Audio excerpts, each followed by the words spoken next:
Hi everyone, today I will talk about education in China. I will introduce the Chinese education in three parts, which are the background, Chinese education system, and the key challenges. In terms of background, it consists by the three important factors, which are the regional factors, political factors, and cultural factors. Firstly, we talk about the regional factors. China is a large country with large land areas.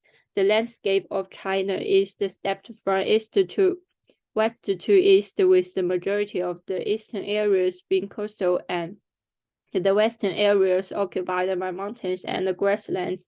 The differences in geographical features resulting Eastern regions generally developing faster and putting more emphasis on education, so children in the eastern regions have higher educational achievements than those in the western regions. In 2008, the Gini efficiency about education for Beijing was the 0.23, while Guizhou provision had figure about the 0.26. Then another important regional factor is the rural-urban disparity. The Chinese have a special minority structures causes extreme urban-rural differences. To accelerate the development of country, government always allocate more educational resources in urban areas, resulting the quality of education is higher in urban areas and access to higher education is greater. Then we talk about the political factors. China has special hukou systems. The birthplace of Chinese will be registered as their hukou status. Hukou system resulting children only received education in their birthplace, and the children is divided into ruralist and urbanist when they are born. In addition, the distribution of educational resources demonstrates a significant predilection for urbanists due to the lack of educational resources and access to higher education. Many rural students are unable to receive good grades even after putting a lot of effort. As a result, many the rural students chose to give up their opportunities to receive higher education. Finally, we talk about the cultural factors, which is mainly focused on ethnic diversity. For the cultural factors, language is an important part.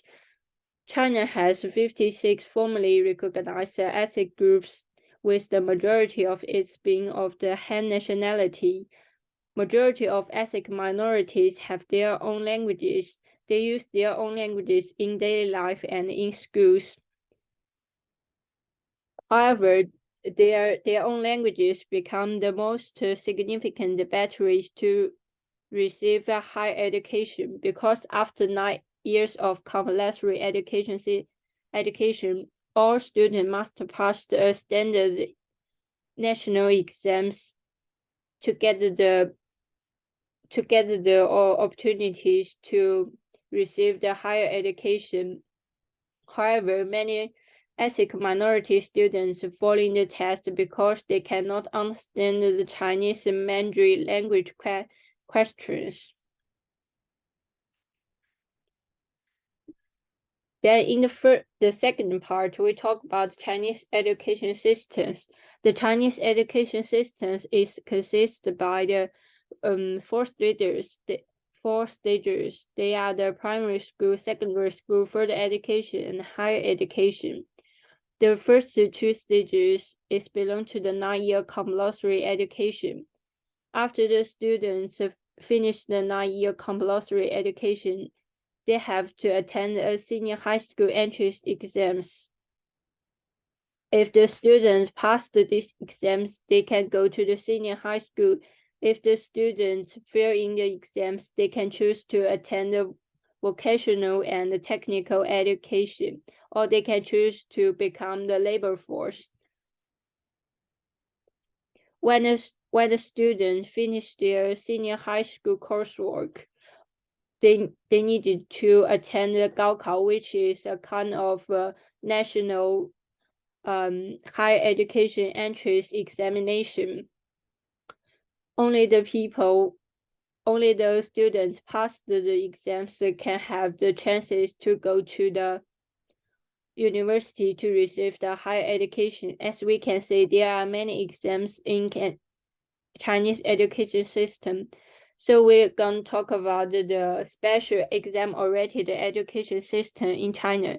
The Ministry of Education established China's currently educational structure. It is the state-controlled public education system that emphasizes a 9-year compulsory system. The government develops a uniform curriculum for students comprises primarily of mathematics, science, Mandarin, and English. Exams are critical to a student's progress. As soon as students begin education in China, they are subjected to numerous tests. Due to the limited resources available for education, the government has to select the students for higher education by testing their learning abilities through various examinations. Then we talk about the development of modern Chinese education systems. Cultural evolution can be marked as the beginning of modern Chinese education systems. In the progress of the development of modern Chinese education systems, government have two main aims. They are the enabling all children to enjoy their right to education and reduces injustice by providing equitable chances and access to information for all students. From 1986 to 2006, the government were struggling to carry out the 9-year compulsory education in the whole China. This policy aims to make sure all the children can have the right to receive education. There are two main contents in this policy. The first one is it requires school-age school must attend the 9-year must to finish their 9-year compulsory education. The other main content is that the government will provide the free education for students.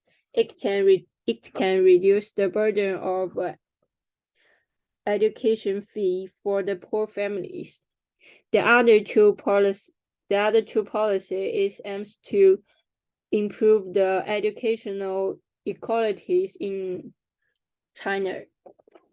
The first one is the tuition control reform and rural schools mergers. In 2001, with the promotion of compulsory education and greater government financing for education, the government started to improve the quality of rural education. The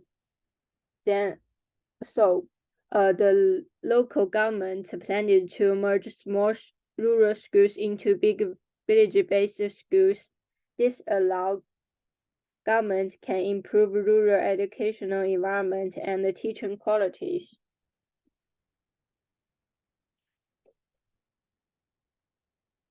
Then, in 2021, the government announced the double reduction policy in education. The main goals of this policy is to allow students to gain knowledge in a fun way to stimulate their interest in learning.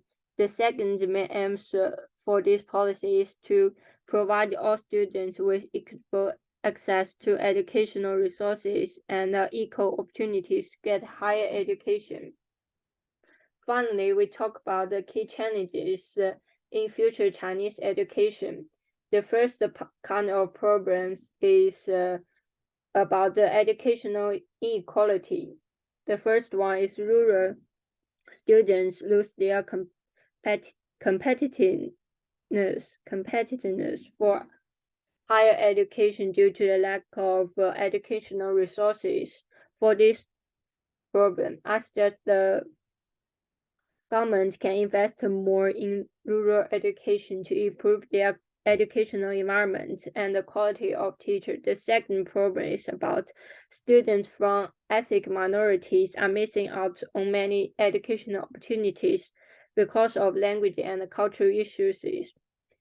For this problem, I suggest the government can make significant effort to mainstream the use of Chinese Mandarin in daily instruction of ethnic communities so that they can become adept in dealing with Chinese exams. Special assistance can be given to students who failed the exams due to language issues, such as providing remedial Chinese courses to minority ethnic communities. The other kind of problem is caused by exam-oriented education. Exam-centered education minimizes the main goals of education, which is to foster critical thinking. In order to cope with this standard test, students have to improve their knowledge through intensive homework and extracurricular tutorials. This places a lot of pressure on students, causing them to lose interest in studying. For this problem, I suggest the government can add various methods to assess students' learning capacities rather than only using exams. Thank you. There are some references about my presentation.